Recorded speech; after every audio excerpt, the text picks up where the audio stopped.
Bonsoir à toutes et à tous, bienvenue de vous retrouver et ravi de vous retrouver pour un nouveau numéro de Défense avec un thème cette semaine.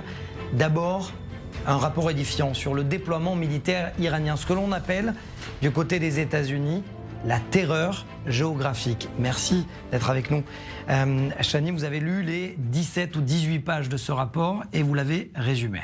Oui, Mathias. Alors, ce rapport, il explique comment la menace iranienne s'est intensifiée alors qu'il y a des bases américaines dans la région. Déjà, on va comprendre avec cette carte qui va s'afficher où sont situées les bases américaines au Moyen-Orient. La plus grande base américaine, elle est située au Qatar, il y a aussi au Bahreïn, au Koweït, en Arabie Saoudite, en Jordanie et aux Émirats Arabes Unis. Et depuis les années 80, ces bases, elles servent à lutter contre les activités iraniennes dans la région. Le problème, c'est que ce déploiement qui était stratégique dans les années 80 ne l'est plus du tout aujourd'hui. Pourquoi ? Parce qu'entre-temps, l'Iran s'est armé massivement en missiles et en drones, puisque en cas de guerre, ils n'ont pas d'armée au sens propre qui peut être déployée, et donc ils ont mis l'accent sur ce déploiement massif, développement massif de missiles. La preuve en chiffres, c'est qu'en 1985, ils avaient un seul type de missile à courte portée. Ce qu'on appelle courte portée, c'est inférieur à 1000 km. Et puis en 2024, on voit qu'ils ont un missile spécial qui s'appelle le Simorgh, qui a une portée de 6000 km. Le plus inquiétant, c'est pas seulement la portée de ces missiles, c'est aussi les attaques qu'ils ont pu mener avec ce genre de missiles. On se souvient, en 2019, il y a eu une attaque contre des installations pétrolières en Arabie Saoudite. En 2020, après l'élimination de Qassem Soleimani, ils ont attaqué 2 bases irakiennes qui abritaient des soldats américains. Et puis évidemment, on se souvient, le 13 avril 2024, l'attaque massive contre Israël.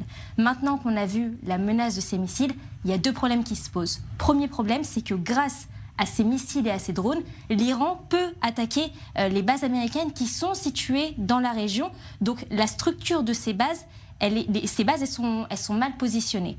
Deuxième problème qui est très important, c'est que non seulement l'Iran dispose d'une capacité balistique, mais en plus, il a réussi à armer ses proxys dans la région, comme le Yémen, qui peuvent à leur tour attaquer les bases américaines dans la région. Et c'est ce qu'on appelle justement la terreur ou la tyrannie géographique. Face à ces problèmes, les États-Unis ont trouvé plusieurs solutions. Première solution, en cas d'indication de guerre, ils peuvent se relocaliser dans plusieurs bases occidentales qui sont situées tout le long du Golfe arabique. Et ces bases seraient moins vulnérables aux attaques puisque l'Iran aurait du mal à les cibler. Deuxième solution, le fait qu'Israël maintenant fasse partie du CENTCOM depuis 2021, eh bien, ça permet aux Américains de se positionner, si besoin, dans des bases en Israël, surtout qu'Israël a des capacités de défense aérienne. Et puis, troisième élément, c'est la normalisation avec des pays arabes, des accords d'Abraham, qui sont donc un atout majeur. Donc, même si l'Iran a réussi à développer un arsenal important de missiles et de drones, eh bien, les États-Unis ont su se réadapter pour conserver leur statut de puissance mondiale. Déjà au niveau diplomatique, avec les accords d'Abraham, et aussi au niveau opérationnel par l'entrée d'Israël dans ce qu'on appelle la zone de responsabilité du CENTCOM. Et donc, aujourd'hui, il y a véritablement la mise en application de ce plan ? Exactement. Maintenant, si on doit reformuler le concept de base de la région, les priorités, c'est tout d'abord de dissuader l'Iran, ensuite d'assurer un soutien aux pays dans la région, et puis enfin de mener des opérations contre les organisations terroristes. Avec le maître mot, les États-Unis doivent dissuader l'Iran. Dissuader l'Iran et autres. Et d'autres. Merci, Chani Guidalia. Je me tourne justement vers un ancien officier du Mossad. Merci, Avner Avraham, d'être avec nous. La réponse et la question est simple, Avner. L'Iran a tranquillement, très tranquillement, tissé dont Chani vient de parler, une sorte de ligne territoriale de terreur géographique, tranquillement, finalement.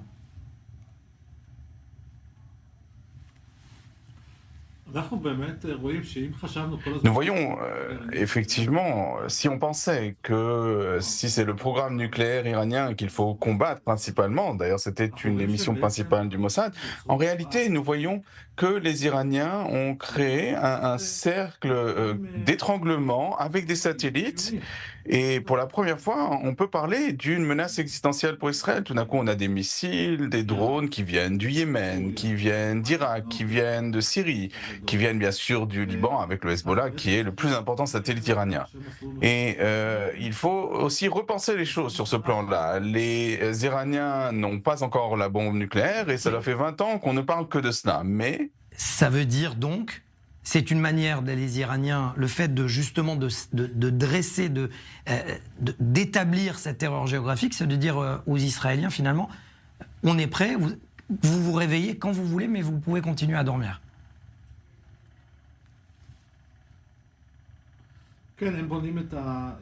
oui, ils bâtissent ses capacités, ils les développent et à mon avis, ils se tournent aussi vers la Jordanie qui a une longue frontière avec Israël. Il faut dire que même s'il y a un accord quelconque au Liban, quid de la Syrie, des Houthis, nous sommes dans une guerre qui va de développement en développement. Aujourd'hui, le focus c'est le Hezbollah Liban, mais on verra cette guerre se poursuivre au cours des années à venir parce que c'est l'Iran qui est derrière tout ce que nous voyons. Mais alors je vous pose la question, où est le Mossad? Est-ce qu'il n'a pas dormi sur ses deux oreilles pendant trop longtemps? Parce que si les Américains, par exemple, n'éliminent pas Qassem Soleimani et Mohandes, le chef des brigades du Hezbollah en Irak, on se retrouve aujourd'hui avec la même force des Houthis au Yémen en Irak.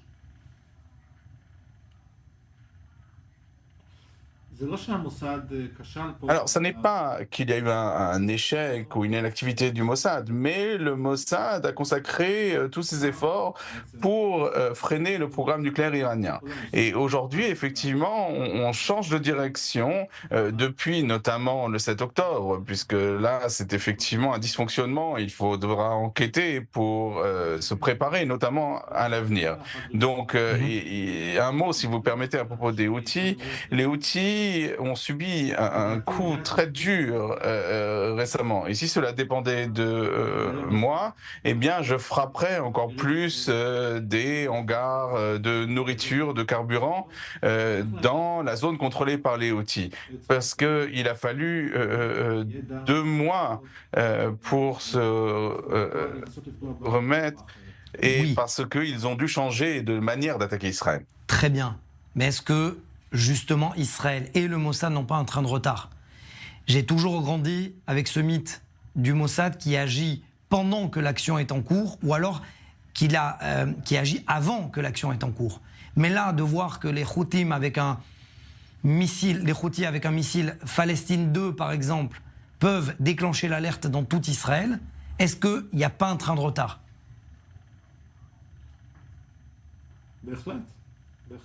Oui, effectivement. Ils n'ont pas effectivement actualisé les programmes de travail vers ces zones qui sont un peu éloignées, mais aujourd'hui, nous en tirons les leçons en permanence et on se redirige, on change de direction. Pour vous qui faites partie de l'ancienne garde du Mossad, est-ce que vous ne pensez pas qu'il faudrait un électrochoc au sein de la jeune génération pour leur rappeler les lignes de conduite? Non, je ne pense pas qu'il faille un choc. Je pense que le 7 octobre a déjà été un choc très important. Encore une fois, il va falloir enquêter. Je pense que s'il y a eu un échec du Mossad, c'est contre la contrebande en provenance du Sinaï. Je pense que là, il y a eu effectivement un échec puisque on a sous notre nez, on a fait passer des armes puisque l'essentiel des armes du Hamas est parvenu du Sinaï. Alors ça, c'est une responsabilité du Mossad et je crois que c'est peut-être l'échec le plus important. La question de l'armement dans la bande de Gaza. Le Mossad n'est pas responsable de ce qui se passe dans la bande de Gaza, mais de la contrebande en provenance d'Égypte. Vous avez raison, effectivement. Dès qu'on passe la frontière, c'est la responsabilité du Shabak, pour bien que les téléspectateurs comprennent. Tout ce qui est en dehors de Gaza, c'est le Mossad. Tout ce qui est à l'intérieur de Gaza, c'est le Shabak. Mais ce qui m'amène à la question, si, visiblement, à vous comprendre, le Mossad a failli à sa mission en dehors de Gaza, pourquoi il y a des réussites, selon des rapports étrangers, du Mossad au Liban?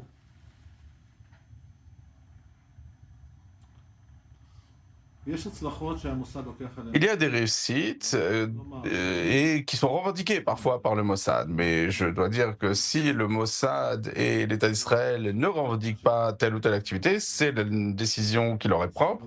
Et ce qu'on a vu avec ces beepers, ça n'a pas été revendiqué par Israël. Il suffit d'aller sur Internet, d'aller sur Google pour voir que en Iran, en Turquie, tous les mois, on arrête des agents du Mossad. Est-ce que c'est vrai, c'est pas vrai? Ça, c'est autre chose. Mais on voit aussi, quand il y a des attentats en Israël, beaucoup d'organisations qui revendiquent ces attentats. Et là, on fait quelque chose de différent. Il ne fait aucun doute que ce qui s'est passé au Liban hier, alors ça pourra donner l'idée d'un film hollywoodien. La sophistication, l'intelligence, ça, seul le Mossad en est capable. Donc pas le service secret du Luxembourg ou du Liechtenstein.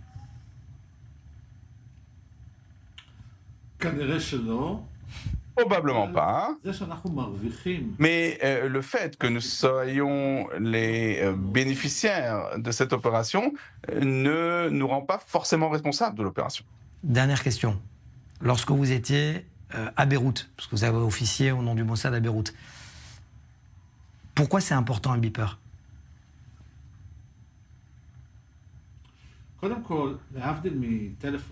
Tout d'abord, contrairement à un téléphone, vous et moi, nous sommes collés à notre téléphone portable.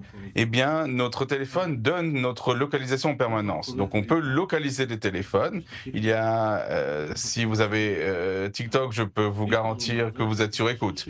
En revanche, le beeper, eh bien, ne peut que recevoir des messages. C'est comme un petit transistor qui, au lieu de recevoir la radio, eh bien, reçoit des messages. Mais il n'émet pas. Donc, on ne peut pas savoir si vous avez reçu le message ou pas.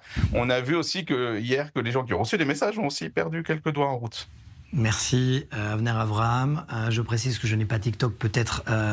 Non plus. Non plus. Bon, le Chani Guidalia non plus n'a pas TikTok. Donc, on est la génération de ceux peut-être après TikTok. Merci, Avner Avraham, d'avoir été avec nous. Et puis, restez avec nous tout de suite, parce que vous allez l'entendre d'abord. Yossi Sariel, vous l'avez entendu la semaine dernière, c'est le chef, le commandant de l'unité de contre-espionnage 8200. Il a présenté sa démission, il a demandé pardon. Écoutez et restez surtout avec nous, parce que c'est une interview exclusive. Un officier qui a travaillé sous la responsabilité de Yossi Sariel pendant des années. Écoutez et on revient après.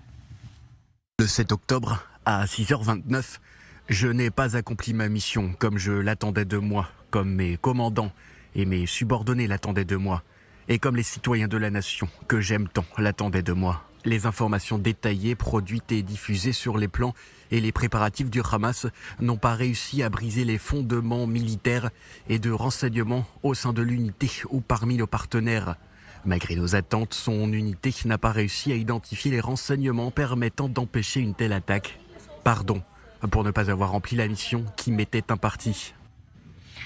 Et je vous avais prévenu, une interview exceptionnelle, exclusive pour Défense, pour i24 News. Merci T d'être avec nous. Pour des raisons de sécurité, on ne peut pas dire ni votre nom, ni montrer votre visage. On a changé d'ailleurs la voix, votre voix.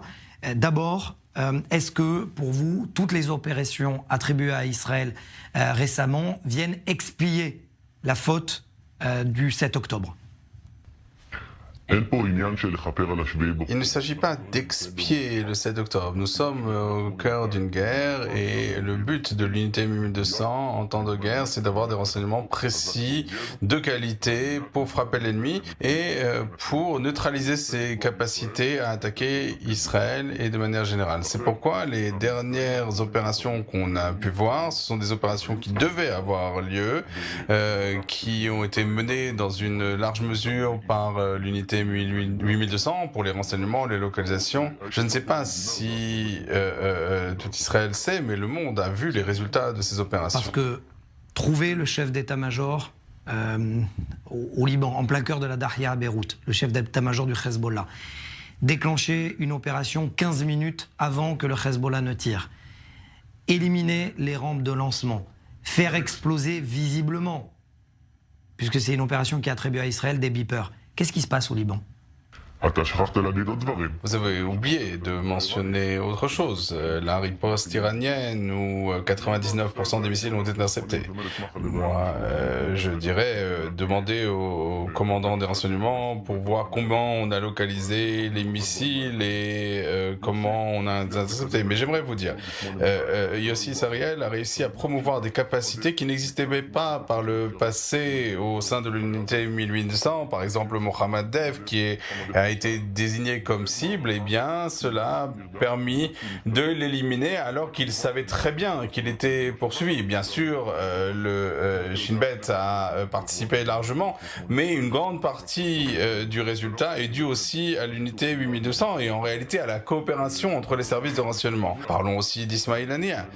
Ismail Haniyeh, à plusieurs reprises, on a pensé à l'éliminer, mais en fin de compte, on l'a éliminé en Iran alors qu'il y participait à un rassemblement assez important. Et là aussi, ces renseignements, on peut les faire remonter dans une large partie à 1800.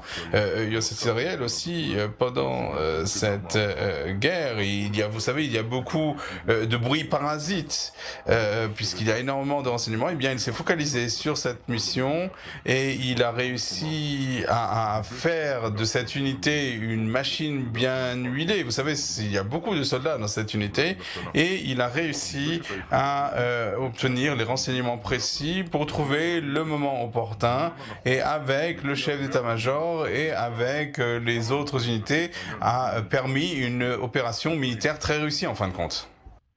Et en même temps, parce que vous m'avez dit effectivement, on va revenir au 7 octobre. Lorsqu'il a présenté sa lettre de démission, beaucoup de personnes étaient en colère. Même le mot de traître a été prononcé. Est-ce que vous comprenez la colère de ceux qui n'ont pas été sauvés le 7 octobre ? Tout d'abord, il ne fait aucun doute que je suis de tout cœur avec les familles, avec les otages et les familles des soldats aussi qui sont tombés dans le cadre de cette guerre. Je ne voudrais absolument pas être à leur place et ce sont des victimes qui sont sacrées et qui sont tombées pour la défense du pays. Mais il ne s'agit pas là du commandant de l'unité 8200 de Yossi Sariel. Il s'agit là d'une politique de sécurité qui existe depuis une quinzaine d'années. En fin de compte, c'est un fait. On avait des forces de la Nourba à 6 km des localités israéliennes et on peut parler aussi de la frontière nord. On ne permet pas aux divisions syriennes de franchir la ligne de cessez-le-feu, mais on a la force Redouane qui est sur la frontière et qui serait capable de prendre le contrôle de Metula en quelques secondes. Donc, bien sûr, ça n'est pas l'unité 8100 qui doit alerter de cette situation. On avait des forces de commando qui étaient le long de la frontière, qui à tout moment donné, on pouvait franchir la clôture et commettre des atrocités. Mais c'est une politique dont a hérité Yossi Sariel. Ça n'est pas lui qui l'a élaboré. Des officiers de second rang ont alerté et l'information n'est pas arrivée au commandant, au chef de l'unité. Pourquoi ? Tout d'abord, les informations sont parvenues au commandant. Et si vous parlez des évaluations le vendredi qui a précédé le 7 octobre, d'abord, le chef des renseignements a reçu ces informations. Et la deuxième chose, c'était que le Hamas, ce n'est pas la première fois qu'il opérait de cette manière. La politique, la conception, c'était que le Hamas était dissuadé d'agir et ne voulait pas d'une guerre. On s'est retrouvé dans une situation où le Hamas agissait de la même manière qu'il avait agi en s'approchant de la clôture. En fait, c'est cela que les gens ne comprennent pas. En fin de compte, et je peux le dire de mon expérience dans la bande de Gaza, le Hamas faisait cela à de nombreuses reprises. Ces marches vers la clôture, c'était une sorte de routine. Et c'était une conception qu'on avait depuis de nombreuses années. C'est très important ce que vous venez de me dire. Vous venez de me dire que le commandant de l'unité 8200 avait l'information. Il en a fait quoi ? כשמפקד 8200 Lorsque le commandant de l'unité 8200 a reçu ces informations, en tout cas d'après ce que je sais, je n'étais pas à ses côtés à ce moment-là, mais lorsque le commandant de l'unité 8200 reçoit ces informations, il les fait passer à sa hiérarchie. Et sur la base des évaluations qui existaient le 7 octobre. Mais encore une fois, c'est toute une approche qui existait et on voyait cela comme une sorte de routine. Ce n'était pas la première fois que le Hamas agissait de cette manière, que ce n'est pas la première fois que le Hamas affirmait qu'il voulait conquérir des localités. C'est quelque chose qu'on avait vu à plusieurs reprises. Et il y avait quelque chose dans cette politique, de manière générale, qui a été hérité en réalité par le commandant de l'unité 8200. Je vous repose la question, puisqu'on dit officiellement que c'est le Shabak qui a alerté les autorités. C'est le Shabak qui a alerté le chef d'état-major. Vous nous dites officiellement ce soir, de ce que vous savez, que vous avez pu entendre, que le commandant de l'unité 8200 était au courant et que, visiblement, c'est lui qui a alerté.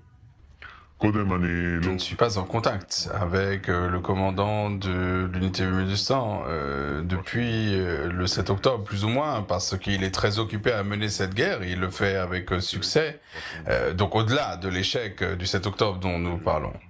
En ce qui concerne les renseignements transmis par le Shin Bet et par l'unité 8200, il faut comprendre qu'il y a une approche commune, c'est-à-dire que toutes les informations qui sont recueillies par l'unité 8200 et transmises au Shin Bet et inversement.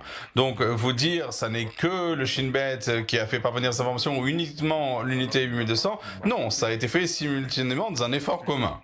Et lorsque cela a été remonté dans la hiérarchie, cela n'a pas modifié l'approche qu'on pouvait avoir. Encore une fois, c'était quelque chose qui n'était peut-être pas une routine, mais c'était quelque chose qu'on connaissait dans le comportement du Hamas. Et donc les conclusions qui étaient faites, c'est qu'il n'y avait pas quelque chose d'exceptionnel le 7 octobre. Je ne dirais pas qu'il n'y a pas eu d'échec, évidemment. Il y a eu un dysfonctionnement. Mais de dire que c'est le commandant de l'unité 8200 qui est responsable de tout, ça n'est pas vrai, parce que c'est une approche qui était commune à tous les dirigeants des services de sécurité. Ça veut dire donc que vous êtes en train de m'expliquer la question qu'on se pose tous finalement depuis le 7 octobre. Pourquoi il y a eu une faille des renseignements militaires le 7 octobre concernant les actions ou la volonté du Hamas et du Hezbollah, et que le 8 déjà, et ainsi de suite, il y a eu des informations en or?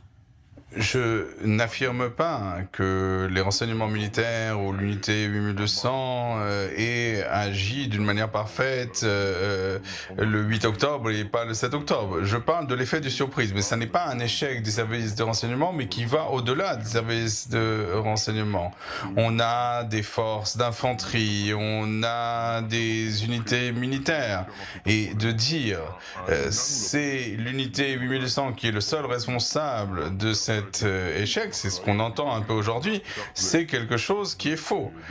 L'unité 8200 a transmis les renseignements par la hiérarchie habituelle, et on a agi de la manière habituelle. Et encore une fois, je reviens à la question que vous m'avez posée en début d'interview.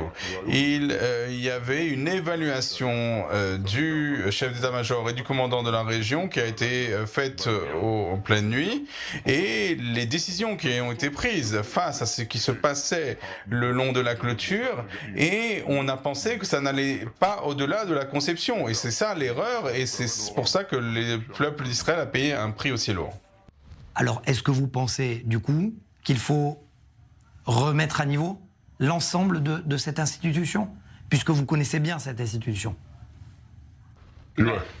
Écoutez, comme à chaque fois qu'on veut tirer des conclusions, tirer des leçons, on peut toujours améliorer les choses, on peut détruire certaines choses et rebâtir. Et c'est d'ailleurs la spécialité de Yossi Sariel en tant que commandant. Et j'aimerais rappeler les autres postes qu'il a occupés en Judée et Samarie, et les réussites qu'il a connues dans divers postes. Mais je vous donnerai un enseignement. À propos de Judée et Samarie, est-ce que c'est lui qui a permis de sauver des vies au cours des dernières années? Sans ambiguïté, oui, je le dis face à tous les Israéliens, à tous les spectateurs qui m'entendent, et je le dis, je l'affirme. Yossi Sariel a sauvé énormément de vies. Alors, on sait pas quand on fait ces opérations à combien de vies on sauve, mais juste un petit exemple. Vous savez, il y a une plaisanterie qui dit un terroriste en Judée et Samarie, rêve de faire un attentat et le Shin Bet frappe à sa porte. Eh bien, c'est vrai pour Yossi Sariel. Il a réussi à mettre en place des dispositifs. Alors, je ne peux pas entrer dans les détails, mais c'est quelque chose qui empêche la sortie des terroristes pour commettre des attentats. En réalité, ce sont des systèmes qui apprennent le comportement des terroristes et qui permettent de les neutraliser. Et grâce à ces efforts de renseignement, lorsqu'on a une indication qu'un attentat va être commis, eh bien, Tsahal peut agir. Yossi Sariel a créé des dispositifs très sophistiqués qui ont permis d'empêcher de nombreux événements comme le 7 octobre. Il y a eu des événements qui ont été déjoués en Judée et Samarie. Alors bien sûr, on n'en parle pas parce que ça n'a pas eu lieu. Mais ces opérations en Judée et Samarie, je peux parler de ce qui est publié dans les médias arabes. À chaque fois qu'il y a une situation, ils demandent qu'il n'y ait pas de caméra, de s'éloigner. Ils avertissent les terroristes de ne pas utiliser Internet. La raison à cela, c'est qu'ils savent que les renseignements israéliens sont très présents. Et aussi Sariel, lorsqu'il était en poste en Judée et Samarie, a empêché plusieurs situations comme le 7 octobre. Une phrase extrêmement forte de votre part. Merci, T, d'avoir été avec nous et d'avoir répondu à mon invitation. C'est exclusif, c'est pour Défense. Merci à vous. Merci. Voilà, c'est la fin de cette édition. Vous l'avez bien compris, une interview forte de sens et d'information. Peut-être que vous avez mieux compris aussi le rôle des renseignements, leur responsabilité et la manière dont ils ont aussi repris cette quête de confiance. Bonne soirée à toutes et à tous sur Défense et sur i24 News.